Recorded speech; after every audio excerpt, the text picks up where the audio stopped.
Dok, hari ini kita akan membahas tentang penyakit ALS. Mungkin banyak dari kita yang belum mengerti gitu ya, atau belum familiar dengan penyakit ALS. Mungkin bisa disampaikan, dijelaskan kepada pemirsa semuanya, sebenarnya penyakit ALS ini penyakit apa, Dok?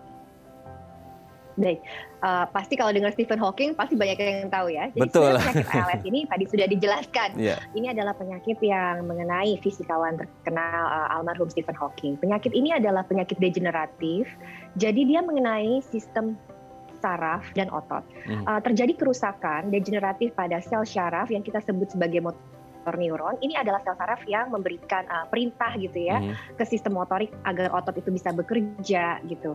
Nah, pada ALS terjadi kerusakan pada sistem saraf motor neuron ini, akibatnya saraf tidak memberikan lagi komando, tidak memberikan lagi nutrisi ke otot, sehingga otot jadi mengecil, kehilangan kekuatan dan melemah. Nah, ALS ini dia tidak menular, tadi sudah dijelaskan, dan dia bisa mengenai semua otot-otot volunteer, bisa mengenai otot nafas, otot berbicara, dan otot tungkai, dan lain-lain. Nah, faktor risiko untuk ALS memang ada beberapa yang diduga menyebabkan meningkatkan seseorang terkena ALS ya. Contohnya merokok, lalu kolesterol tinggi, lalu veteran yang pernah berperang, mungkin kan karena dia ada radiasi dari bubuk mesiu ya di senjatanya. Nah, kalau untuk ALS sendiri ketika sudah didiagnosis, berarti ini mau nggak mau sudah harus ditangani oleh tim medis ya, Dok ya? Betul. Oke. Tapi kalau berbicara tentang, ini sudah nih, dan ya karena tadi pasti ketika dideteksi sudah masuk stadiumnya lumayan agak berat kan, seperti itu. Apakah nantinya? Nggak selalu juga. Oh, nggak selalu juga? Enggak. Makanya tadi saya bilang bahwa pemeriksa jangan takut bahwa aduh ntar takutnya nggak ketahuan gitu ya. Nah, pokoknya setiap ada gejala kelumpuhan, kelemahan, maksud saya apapun itu segera periksakan diri ke dokter. Segala sesuatu yang tidak biasa, entah bicaranya jadi pelo atau cadel, entah tangannya merasa lebih lemah atau tungkainya merasa lebih lemah, kok agak berat untuk ngangkat kakinya sebelah, segera periksakan diri ke dokter. Maksud saya itu. Nah, nanti dokter akan melakukan pemeriksaan fisik, pemeriksaan neurologi. Dan kalau kita curiga ini adalah suatu ALS, maka dokter juga akan meminta pemeriksaan yang sangat teramat penting pada pasien ALS, yaitu elektromiografi atau EMG. EMG ini sangat penting untuk menunjang diagnosis. Jadi setelah klinis ALS, ditunjang EMG ALS, dan lalu kita juga akan minta pemeriksaan lain ya, seperti MRI atau CT scan atau yang lain, untuk sebenarnya mengeksklusi penyakit-penyakit lain ya, atau setelah itu baru dirangkum antara klinis, EMG, dan pemeriksaan lain. Kita akan bilang setelah memakai kriteria diagnostik, Bapak Ibu memang sepertinya ke arah ALS. Nah, setelah itu kita mulai tata laksana suportif yang sifatnya multidisipliner. Jadi tidak sendiri, bukan hanya dokter spesialis syaraf, tetapi melibatkan ada dokter dari bidang lain dan tentunya keluarga dan juga support dari yayasan. Setiap orang yang sakit pasti ingin sembuh, Dok. Begitu juga dengan ALS. Nah, pertanyaannya gini, tadi juga sempat ngobrol sama Bu Nana. Sebenarnya ALS ini bisa fully recovered gitu ya. Benar-benar bisa pulih 100% seperti sedia kala, atau lagi-lagi kalau ngomongin kelemahan saraf dan otot apalagi ALS, ya hanya bisa terkontrol atau dikendalikan seperti itu, Dok? Baik, Mas Matt, kita sampai pada isu yang cukup sensitif ya. Jadi beberapa penyakit itu memang masih sedang diupayakan obat definitif, artinya obat yang bisa men-stop progresivitas penyakit dan pasien dinyatakan sembuh gitu. Kayak orang lagi sakit batuk pilek, orang sakit COVID gitu ya, minum obat, terus dia dicek PCR negatif sembuh gitu, disebut penyintas COVID gitu.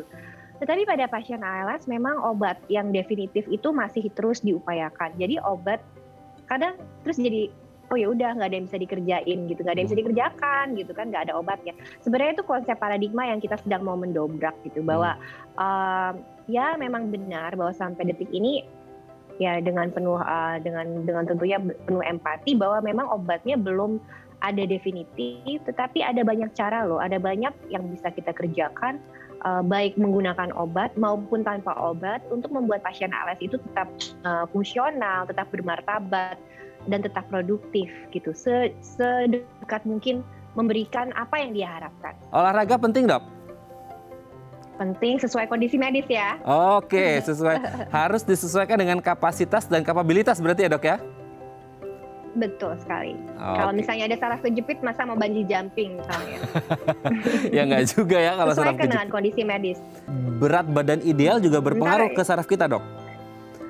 Oh, sangat berpengaruh. Jadi kita tahu bahwa obesitas atau overweight itu menjadi faktor risiko untuk banyak hal, termasuk salah satunya kan stroke ya. Ya.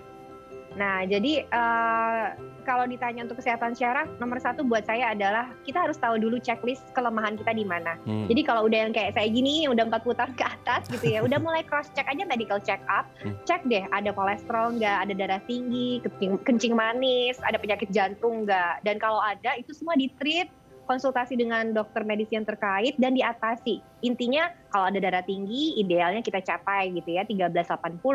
Lalu kalau ada kencing manis juga kita kendalikan. Kalau ada kolesterol, kita harus tahu kelemahan kita tuh di mana untuk faktor risiko ya. Setelah itu yang kedua kita harus memang nutrisi yang seimbang. Jadi berat badan itu kalau bisa ideal, maksudnya berat badan, indeks massa tubuhnya yang sesuai dengan tinggi badan kita gitu ya. Nutrisi yang seimbang dengan piramida makanan tuh ya, berarti yang di ujung sana kan yang paling kecil tuh yang kayak keripik-keripik kan udah paling kecil porsinya, sedangkan yang di paling bawah tuh berarti serealia, kemudian protein, karbohidrat semua seimbang. Oke, terakhir Dokter Sheila.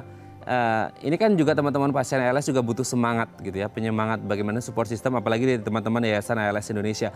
Sebagai spesialis saraf sekaligus wakil ketua Yayasan ALS Indonesia, apa yang disampaikan untuk teman-teman pasien ALS supaya tetap semangat nih berjuang dan mendapatkan mukjizat seperti Bu Nana tadi. Silakan Dokter Sheila. Amin. Kepada semua pasien-pasien yang terdiagnosis dengan amyotrophic lateral sclerosis, saya hanya ingin menyampaikan bahwa ada perawatan yang bisa kita kerjakan, ada banyak sekali hal-hal yang bisa kita lakukan untuk membantu teman-teman, Bapak dan Ibu sekalian tetap memiliki kualitas hidup yang optimal. Dan tentunya saya mendoakan bahwa kesembuhan, obat yang definitif segera ditemukan. Tetap semangat dan sehat selalu.